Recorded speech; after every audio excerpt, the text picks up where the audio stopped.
All right, welcome back to another one. In this one, we're going to be talking about the sales packet, and we're going to talk about a little bit of the philosophy here as far as how we sell, some of the strategies and tools that we're going to be using to sell. Now, this is not tools like, say, HubSpot, like we talked about earlier. This is more tools about how you're going to conduct sales calls, how you're going to do follow-up, how you're going to handle interactions when you get into them. And these sales calls are going to help you be more successful when it comes to selling. So we're going to go through our sales packet here today. This sales packet will be something that's provided to you, so you don't have to memorize this information. This is just something to go over it so you can familiarize yourself with it and understand the things that we'll be talking about during the sales training. So if you're already in the sales program, you should be able to go into support materials and find the sales packet, and all this information can be found there. So let's start very first off top with the dress for success. Now, the whole goal of when we're going out there and we're presenting ourselves a certain way to the clients is to have a certain type of appeal to those clients. So this has to do with your image. So what we talk about here in the beginning of this sales training is dressing really to fit the type of clientele that you're going to be going after. Now, we're a company that believes in defying social norms. So one thing I will say is if you're in certain settings and the setting makes sense for you to dress similar to the client, that makes sense. If you're going into a boardroom, you might want to dress a certain way because think about it, you're going in the office. You don't want to disrupt their flow in the way that they're operating in their business. So you don't want to come in there, you're out of place or something like that. But there are situations where I've seen it work. So for example, I'm working in our company. We have influencers that we work with. One of my business partners, of course, is an influencer. And he may walk in there out of dress code or what people would traditionally see, but they expect that from him because he's that type of influencer. So just keep that in mind. Typically err on the side of dressing in a way that's presentable, something business casual. But if we go through this here, you can see it talks about casual dress down days. And we're not working out of the office traditionally. So if you are working in the office, that's one thing. But most of the time we're working on Zooms, Google calls, and stuff like that. Just keep in mind, be as presentable as possible when talking to the client. So that's something to keep in mind. Let's keep moving. Our sales story. So our sales story is basically the idea of how we present ourselves from a philosophical level to the client. You can see here we're helping people to reach their full potential. That's a big part of the company vision. If you're familiar with the company vision at this point, you know that's a big part of how we operate. And a big thing about what we believe and what I believe personally is our goal when we're working with these clients is to help them reach their full potential. I don't care if that's website, I don't care if that's business strategy, consultations, whatever it is, we're trying to help people reach their full potential. And one thing we do is we help businesses grow fast by providing them with innovative digital marketing, highly engaging content, and clever branding strategies.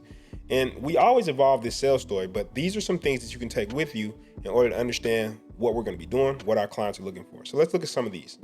They want to brand themselves and stand out from competitors. This is often one of the reasons people might get a website or even look at digital marketing.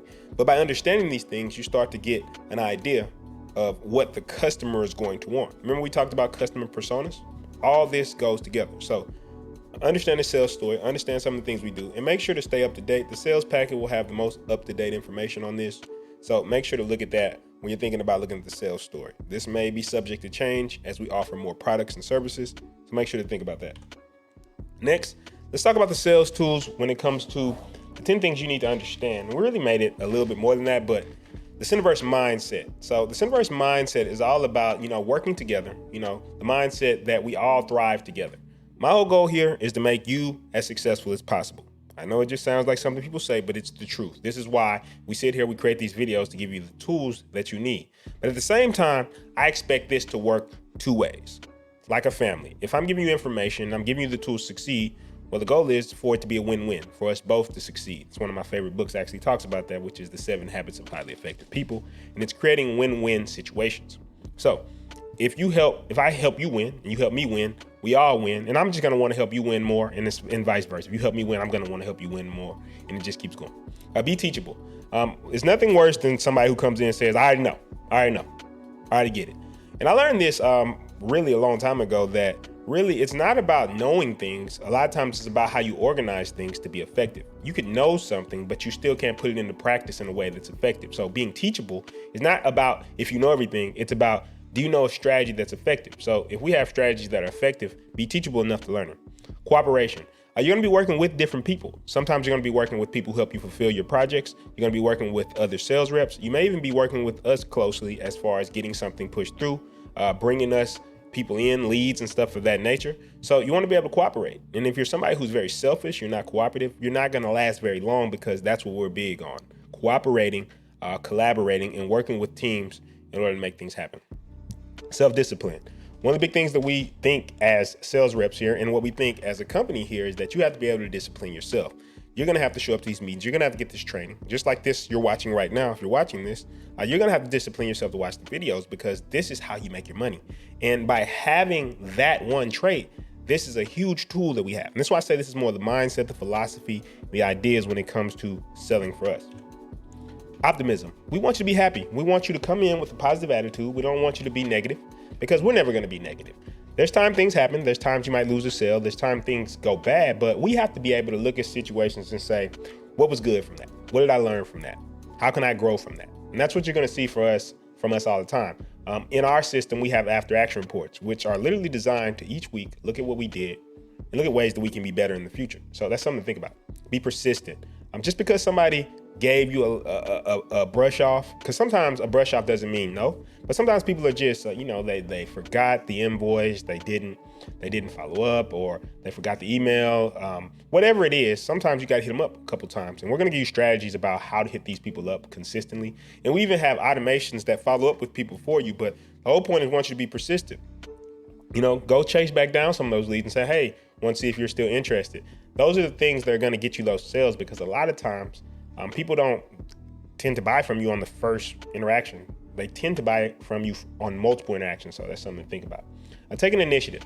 Figuring out ways to improve without us having to ask you. That's something that we really value a lot here. And if you're somebody who takes initiative, you're somebody who's going to thrive here, because sometimes you have to figure things out that can maybe make your sales better.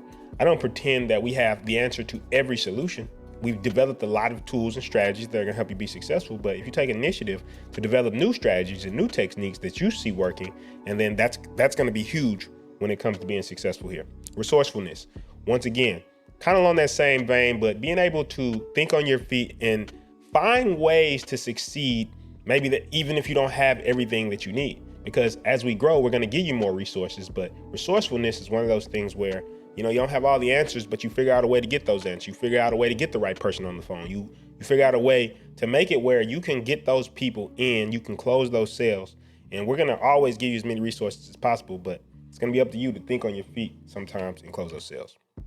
Competitiveness. We definitely want to be the best. We want to be the best at what we do. And if you're somebody who's coming into this and you're just like, I'm going to try to get by, well, I don't think it's going to be a good environment for you, because we're people who like to innovate. We like to try new things.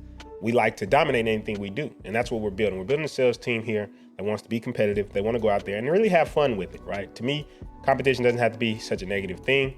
It could be a fun thing, being the best. It's just like if you play a sport, you can be very competitive, but you still have fun playing the game. That's what we're about.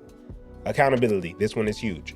If you make mistakes, it's no big deal. We're not here to talk bad about anybody. We're not here to reprimand anybody. We're not here to make you feel bad, but we want you to be accountable for your actions. If we make a mistake, we're going to be accountable for it. And we're going to try our best to be accountable to anything that we're not doing correctly. So if you tell us, something's stopping you or preventing you from making a sale, our sales managers and our teams are going to work with you to make sure we're not the bottleneck. But at the same time, as I've said before, if you're the bottleneck, we want to make sure that you are able to acknowledge that. And of course, self-maintenance. You got to be able to maintain yourself if you're ever going to work in a team. So if you're having issues, you're not coming to meetings on time, you're not getting the material, you're not maintaining your own self, your health, and everything of that nature, it's going to be very difficult for you to be successful. So we're very high on self-maintenance. So that's something to think about. All right, so let's talk about some of these real quick. I'm gonna run through them. These are the core sales tools that we like to use. And this is how you can get clients, and this is how you can get customers. So client referrals. So when you get these clients, you close these clients, and we've done a good job fulfilling, ask them to refer you more clients. This is one of the most powerful ways that people miss. Ask for referrals. Ask for them to send you more clients, send more people your way. Testimonials. We like to grab testimonials, especially video testimonials from our clients, and that helps. Vendor referrals. Some of the vendors, right? If we have vendors, maybe some of the people they do business with might want our services. So if we're working with certain vendors, vendor referrals. Cold calling. Now, this is, of course, one of the most powerful ways you can do is just finding potential leads and calling them cold. We have strategies for how to do this, so think about that. Networking events, any event really that you find people that might be in the target market or the customer persona, networking events, conference and trade shows. Now this is going to like digital marketing events, these networking events, when they have like these entrepreneur networking events, you can head up to those and that can be very powerful for you. Social media.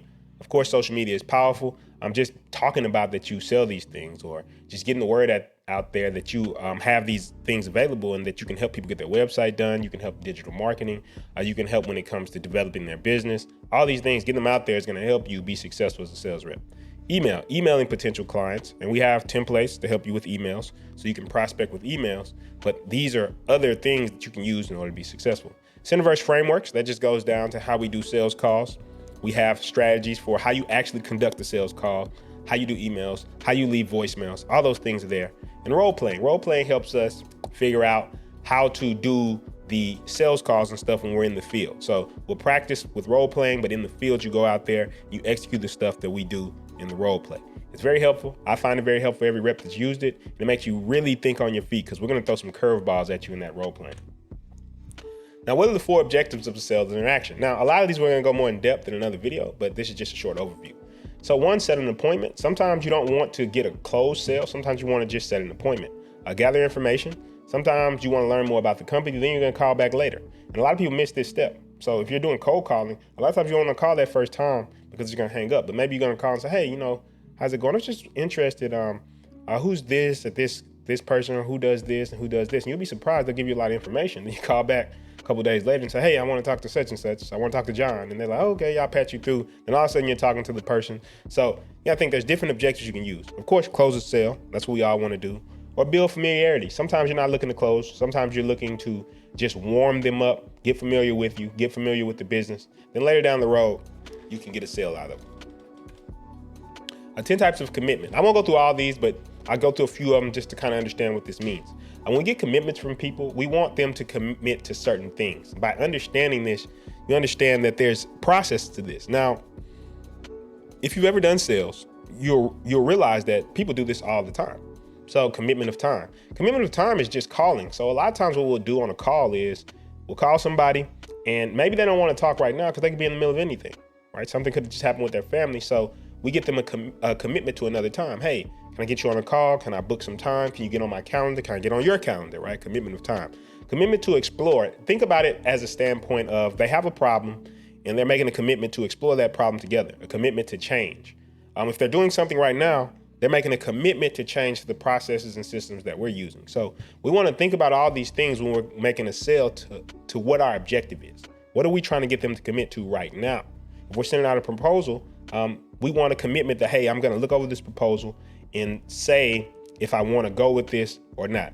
Now, the beauty of this is a lot of this happens naturally, but by understanding it, it makes it easier. And you'll see as you go through the sales process, you don't have to remember all this from a standpoint of, I got to memorize, I know exactly what all of them mean.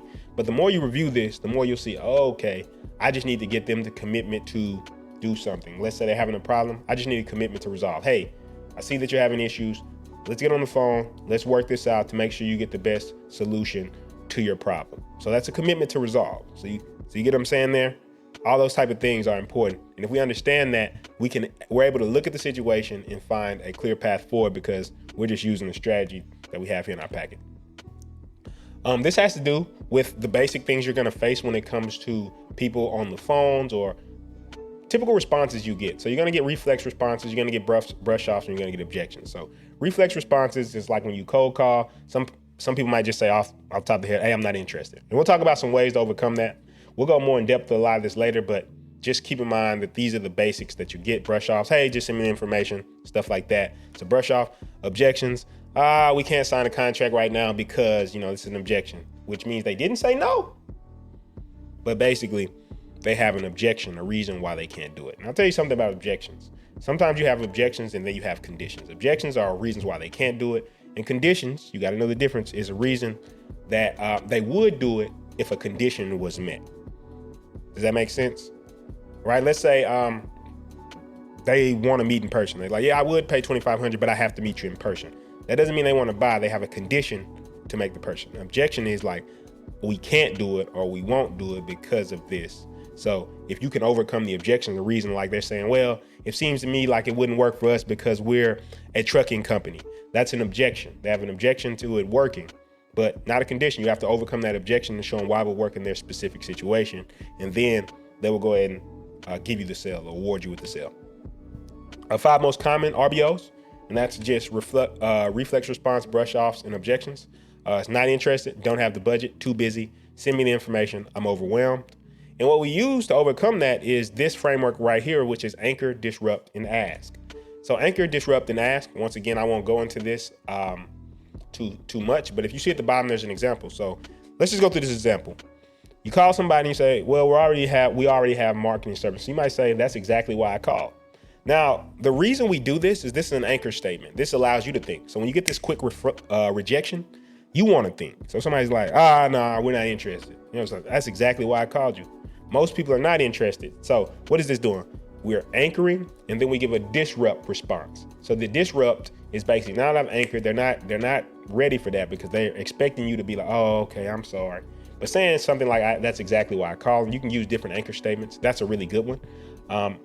But you might say something like, that's exactly why I called. Most clients we've worked with have marketing services as well. However, it's like building a team, and I want to provide the expertise to you in a different way.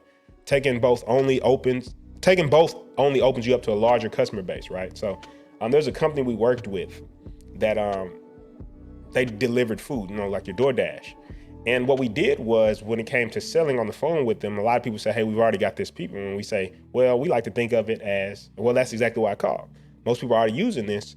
And we think of it like having multiple credit card providers, being able to take, say, Visa, MasterCard, Discover. So by adding more people, it opens you up to a larger market.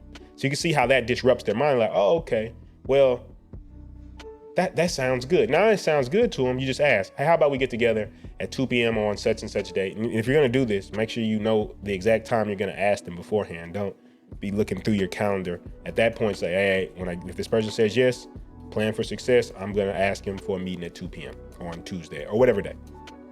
So that's how you would use that framework. And we'll go deep into that in the sales training, and a lot of role play will help you with that. But this is a beautiful framework to turn around objections. Use it anywhere. Use it in your own life. Telephone prospecting. We won't go into too much depth about that in this video, but just know this framework right there is how you can do some telephone prospecting, but just know it's in here. It's a powerful framework to get on the telephone if you're making cold calls and stuff like that, to control the call. You have to be in control of the call. Voicemail prospecting, same thing. This is a great framework to get calls back. But by having a framework, you get on those voicemails, you're not just sitting there going, hey, such and such. You're quick, you're precise, you're leaving your number. It may look weird there to see you saying your number twice, but we say it in the beginning, we say it in the end. It's a powerful framework. Because sometimes you'll call these people and you won't get a call from them. And then you just have to give them some information and give them a reason to call you back. And that's a powerful tool that we also use with voicemails. Email prospecting, same thing. We have all these frameworks for you to construct emails. By having a framework, you can construct emails, custom emails, because you're not stuck in, I got to say it exactly like this. As long as you follow a framework, makes it powerful, and we give you examples to show you how it's done. In-person prospecting. This could be anywhere. You could be out and about. You could be at a family reunion. You could be anywhere. You could be prospecting, but same thing. Approach with confidence. Stay who you are. These are the things that you'll see in here. And like I say, in your sales packet, you have all these things. I don't want to just read this packet to you. I'm just going over it really quickly and giving you some more insight to each aspect of this, but these are the tools that we'll use. This is probably the most important structure you'll have, because this shows you exactly how to conduct a sales presentation.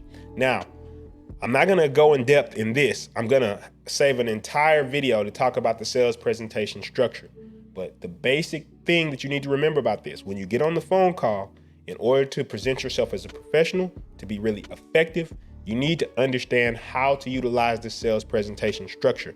This is going to make you look like an elite professional on the phone. And I've closed so much business with this framework that it is crazy. I've literally got on a phone call, unprepared, ran this framework, and people say, this is one of the most professional calls I've ever been on, and it closed the sale. So that's something I want you to think about. Having a structure for everything you do, it's going to get you out of your head. You're not going to be nervous because you're going to know exactly how to handle your calls in every situation you're on.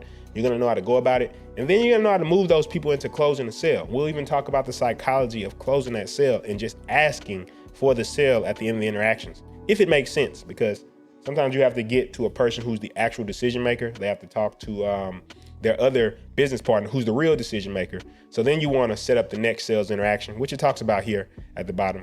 Sometimes you want to set up the next sales interaction with the person who's the actual decision maker.